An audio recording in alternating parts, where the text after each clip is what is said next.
എല്ലാവർക്കും നമസ്കാരം. ഞാൻ ഇന്ന് ഈ പത്രസമ്മേളനം വഴി 3 ചോദ്യങ്ങളാണ് സിപിഎമ്മിന്റെ ബഹുമാനപ്പെട്ട മുഖ്യമന്ത്രി പിണറായി വിജയനോടും കോൺഗ്രസിന്റെ മുതിർന്ന നേതാവായ സോണിയാഗാന്ധിയോട് ചോദിക്കാൻ ആഗ്രഹിക്കുന്നത്. ആദ്യത്തെ ചോദ്യം ബഹുമാനപ്പെട്ട മുഖ്യമന്ത്രിയോടാണ്. അദ്ദേഹം ഭരണഘടനയിൽ വിശ്വസിക്കുന്ന വ്യക്തിയാണെന്ന് ഞാൻ വിശ്വസിക്കുന്നു. ഭരണഘടനയെ കൈവച്ച് സത്യപ്രതിജ്ഞ എടുത്ത ഒരു മുഖ്യമന്ത്രിയാണ്. എന്നിട്ട് എന്ത് കാരണമാണ്, എന്തുകൊണ്ടാണ് അദ്ദേഹം, എന്റെ ആദ്യത്തെ പ്രശ്നമാണ്, കേരള ലോകായുക്ത ആക്ട് 99 പ്രകാരം ഒരു ലോകായുക്ത അല്ലെങ്കിൽ ഉപ ലോകായുക്ത ആയ ഒരു വ്യക്തി ഓഫീസ് ഓഫ് പ്രോഫിറ്റോ ഒരു ഓർഗനൈസേഷന് ഭാഗമാവാൻ പാടില്ല എന്ന് മനസ്സിലാക്കിയിട്ടും ജസ്റ്റിസ് ബാബു മാത്യു പി ജോസഫിനെ ഓംബുഡ്സ്മാൻ ആക്കുന്നത്. ജസ്റ്റിസ് ബാബു മാത്യു പി ജോസഫ് ഉപലോകായുക്തയായിരുന്നു. കേരള ലോകായുക്ത 99 ആക്ട് പ്രകാരം അദ്ദേഹത്തിന് ഒരു ഓഫീസ് ഓഫ് പ്രോഫിറ്റ് എടുക്കാൻ അനുവാദമില്ല. എന്നിട്ടും ബഹുമാനപ്പെട്ട മുഖ്യമന്ത്രി അതിനെ ലംഘിച്ച് ഇദ്ദേഹത്തിനെ ഓംബുഡ്സ്മാൻ ആക്കാൻ ശ്രമിക്കുന്നു. അപ്പോൾ ആ ഒരു ഇഷ്യൂനെ കുറിച്ച് ഞങ്ങൾ ബിജെപി എൻഡിഎ ഇന്നലെ ഗവർണറിനെ പോയി കണ്ടു. ലോക് ഭവനിൽ അദ്ദേഹത്തിനെ കണ്ടു. ഞങ്ങളുടെ ഒരു റെപ്രസെന്റേഷൻ ഗവർണർക്ക് കൊടുത്തിട്ടുണ്ട്. കൃത്യമായ ഫാക്റ്റും വസ്തുതയെല്ലാം ഉൾപ്പെടുത്തി അദ്ദേഹത്തിന് കൊടുത്തിട്ടുണ്ട്. അപ്പോൾ ആദ്യത്തെ ചോദ്യം, എന്താണ് ഒരു കമ്പൾഷൻ ഒരു ലോകായുക്തനെ ആക്ടിനെ വയലേറ്റ് ചെയ്ത് ഓംബുഡ്സ്മാൻ ആക്കുന്ന ഒരു ശ്രമം എന്താണ് ആവശ്യം? ഒന്ന്. രണ്ടാമത്തെ ഒരു ചോദ്യം, അതും ബഹുമാനപ്പെട്ട മുഖ്യമന്ത്രിക്കാണ് ഞാൻ അദ്ദേഹത്തോടാണ് ചോദിക്കുന്നത്.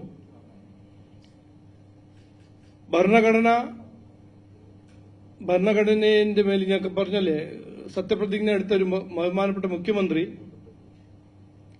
അസംബ്ലിയിൽ ഗവർണർ സ്പീച്ച് ചെയ്യുന്നു. പക്ഷേ അസംബ്ലിന്റെ മിനിറ്റും റെക്കോർഡ്സിന്റെ ഭാഗമായി മറ്റൊരു സ്പീച്ച് മുഖ്യമന്ത്രി കേറ്റുന്നു. ഇത് എന്താണ് നടക്കുന്നത്? എന്താണ്? ഒരു സിസ്റ്റം ഒന്നുമില്ലേ? ഭരണഘടനയെല്ലാം മറന്നോ?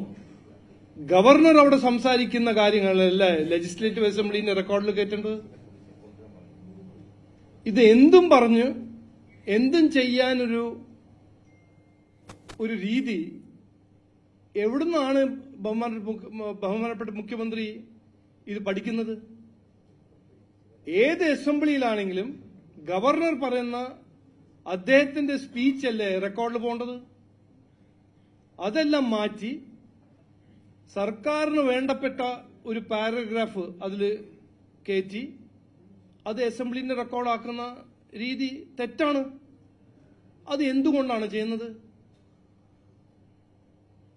ഈ സിപിഎമ്മിന്റെ എംപിസ് അല്ലേ ഭരണഘടന എടുത്തിട്ട് ഇങ്ങനെ നടക്കുന്നത്? രാഹുൽ ഗാന്ധി ചെയ്യുന്ന കാര്യങ്ങളെല്ലാം സിപിഎം ചെയ്യുന്നില്ലേ? ഈ ഭരണഘടന എടുത്ത് കോൺസ്റ്റിറ്റ്യൂഷൻ സംരക്ഷിക്കണം എന്ന് പറഞ്ഞ് നടക്കുന്നത്.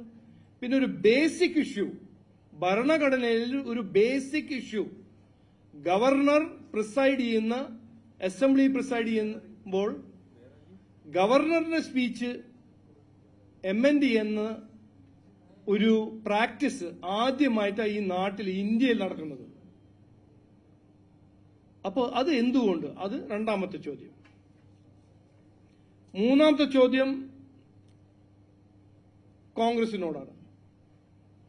ഇവിടെ ഇന്ത്യൻ യൂണിയൻ മുസ്ലിം ലീഗും ജമാഅത്തെ ഇസ്ലാമിയും എല്ലാം സെക്യുലർ സംഘടനകളാണ് എന്ന് പറഞ്ഞു നടക്കുന്ന കോൺഗ്രസ് സോണിയാഗാന്ധി പാർട്ടി പ്രസിഡന്റ് ആവുമ്പോൾ കോൺഗ്രസ് ഭരിക്കുന്ന സർക്കാരായിരുന്നു കേരളത്തിൽ. എന്തുകൊണ്ട്, എന്തായിരുന്നു എജൻഡ? ഈ സോണിയാഗാന്ധിന്റെയും ഉണ്ണികൃഷ്ണൻ പോറ്റി, സ്വർണ്ണക്കൊള്ള ദല്ലാലായ ഉണ്ണികൃഷ്ണൻ പോറ്റിന്റെ മീറ്റിംഗിന്റെ കാരണങ്ങൾ അത് സോണിയാഗാന്ധി പറയണ്ടേ? ഇന്നലെ മാധ്യമ സുഹൃത്ത് കോൺഗ്രസിന്റെ ഒരു ലീഡർ കെ.സി. വേണുഗോപാലോട് ചോദിച്ചപ്പോൾ അദ്ദേഹം പറഞ്ഞു, കണ്ടു, പിണറായി വിജയൻജിയും കണ്ടല്ലോ. അപ്പൊ പിണറായി വിജയൻജി ഒരു ദല്ലാലെ കാണുമ്പോൾ സോണിയാഗാന്ധിയും കാണണോ? ഇതെന്തായിരുന്നു ഇതിന്റെ കാരണം? ഇതിന്റെ പിന്നിൽ എന്തായിരുന്നു? സോണിയാഗാന്ധി ആയിരുന്നു കോൺഗ്രസ് പാർട്ടിന്റെ പാർട്ടി പ്രസിഡന്റ്, ഉമ്മൻചാണ്ടിന്റെ സർക്കാരായിരുന്നു. ഞാൻ ഇതപ്പോ ഞങ്ങളുടെ ചോദ്യം ഇതാണ്, എന്തായിരുന്നു സോണിയാഗാന്ധിന്റെ മീറ്റിംഗിന് കാരണം? ഇത് സോണിയാഗാന്ധി പറയണം, കോൺഗ്രസ് ഇത് പറയണം. ഇനിയിപ്പോ പിണറായി വിജയനും ഈ ദല്ലാലിനെ കണ്ടു, ഒരു മറുപടിയൊന്നുമല്ല, അതൊരു ഉത്തരമൊന്നുമല്ല. ഇത് മൂന്നാമത്തെ ചോദ്യമാണ്. ഒരു വശത്ത് മുസ്ലിം ലീഗ് സെക്യുലർ പാർട്ടിയാണ്, ജമാഅത്തെ ഇസ്ലാം സെക്യുലർ പാർട്ടിയാണ്, മറുവശത്ത് അഴിമതി എന്റെ ഒരു ഐക്കോണായി, ദേവസ്വമിന്റെ ദല്ലാലായി, ശബരിമലയെ കൊള്ള ചെയ്യുന്ന ഉണ്ണികൃഷ്ണൻ പോറ്റി ഡൽഹിയിൽ കാണുന്ന സോണിയാഗാന്ധിയുടെ ഒരു ചിത്രം. അപ്പോൾ ഇത് എന്തുകൊണ്ട് ചെയ്തു? എന്താണ് സോണിയാഗാന്ധിയും കോൺഗ്രസിന്റെയും ഉണ്ണികൃഷ്ണൻ പോറ്റിന്റെ റിലേഷൻഷിപ്പ്? ഈ സ്വർണ്ണക്കൊള്ള, ഞങ്ങൾ ആദ്യം മുതൽ പറയുന്നത് ഈ സ്വർണ്ണക്കൊള്ള കഴിഞ്ഞ 10 കൊല്ലമൊന്നുമല്ല, ഇത് 10-15 കൊല്ലമായിട്ട് നടക്കുന്ന കാര്യമാണ്. ഇതിന്റെ ഒരു കൃത്യമായി 100% തെളിവാണിത്.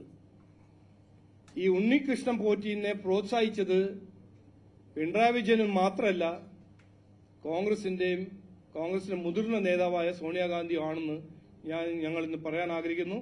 ഞങ്ങളുടെ ചോദ്യം നമ്പർ 3, കോൺഗ്രസ് ലീഡർ സോണിയാഗാന്ധി പറയണം, ഒരു ഉത്തരം തരണം.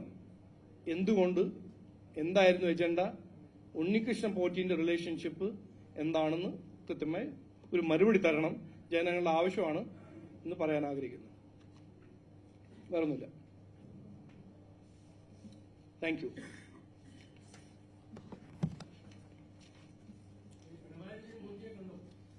ഫോട്ടോ കണ്ടല്ലോ.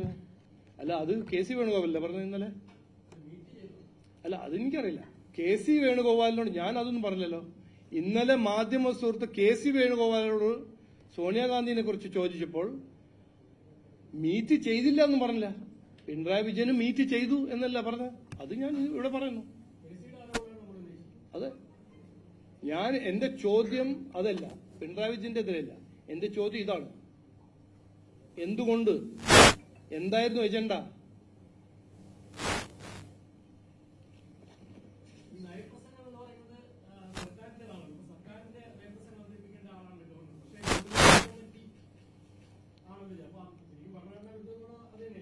അല്ല, ഭരണഘടന വിരുദ്ധം ആണ്. എന്താണ് അവിടെ മിനിറ്റ്സ് റെക്കോർഡ് ചെയ്യേണ്ടത്? ഗവർണർ സംസാരിച്ച കാര്യങ്ങൾ റെക്കോർഡ് ചെയ്യണം.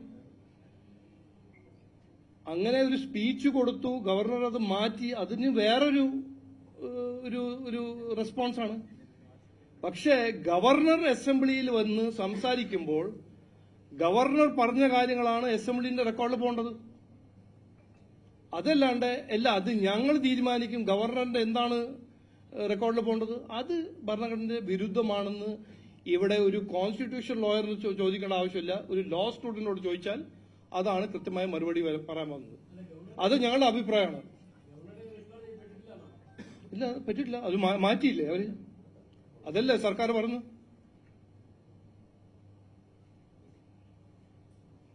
അതല്ലെങ്കിൽ അവർ പറയട്ടെ, ക്ലാരിഫൈ ചെയ്യട്ടെ. ഞാൻ ചോദിക്കല്ലേ, ഇത് നിങ്ങൾ ചെയ്തിട്ടുണ്ടോ? അവര് ചെയ്തിട്ടില്ലെങ്കിൽ പറയട്ടെ, അല്ല ഗവർണറിന്റെ സ്പീച്ചാണ് റെക്കോർഡിൽ പോയിരിക്കുന്നത്, അവർ ക്ലാരിഫൈ ചെയ്യട്ടെ. ഓ ശരി, നമസ്കാരം.